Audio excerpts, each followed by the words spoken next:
Hello, Lexi and Dylan. It's Daddy back again. We're going to finish this story. We'll keep going with it. Still, we're like halfway through it. Pretty good. We're up to part two, it says. Part two. Here we go. So, this is heaven, he thought, and he had to smile to himself. It was hardly respectful to analyze heaven in the very moment that one flies up to enter it. As he came from earth now above the clouds and in close formation with the two brilliant gulls, he saw that his own body was glowing as bright as theirs. True, the same young Johnathan Seagul was there that had always lived behind his golden eyes, but the outer form had changed.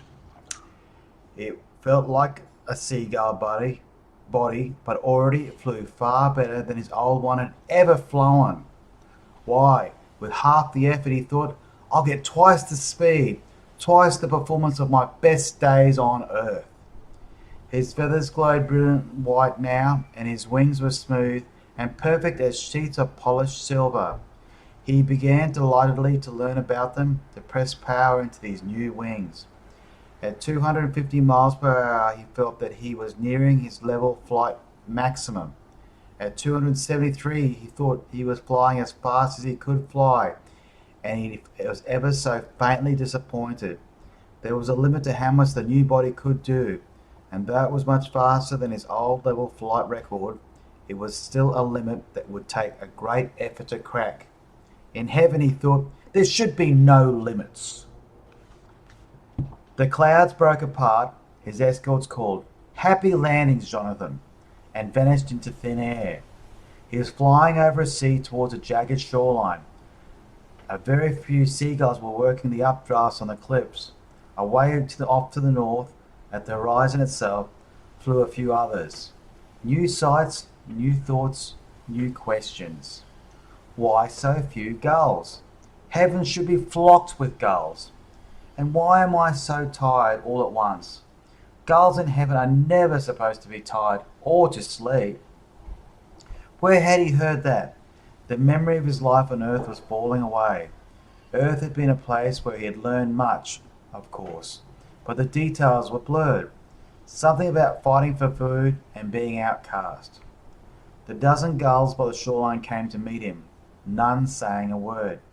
He felt only that he was welcome and that this was home. It had been a big day for him, a day whose sunrise he no longer remembered. He turned to land on the beach, beating his wings to stop an inch in the air. Then dropping lightly to the sand, the other gulls landed too. But not one of them so much as flapped a feather. They swung into the wind, bright wings outstretched, then somehow they changed the curve of their feathers until they stopped in the same instant their feet touched the ground. It was beautiful control, but now Johnathan was just too tired to try it. Standing there on the beach, still without a word spoken, he was asleep. In the days that followed, Johnathan saw that there was as much to learn about flight in this place as there had been in the life behind him, but with a difference. Here were gulls who thought as he thought. For each of them, the most important thing in living was to reach out and touch perfection in which they most loved to do, and that was to fly.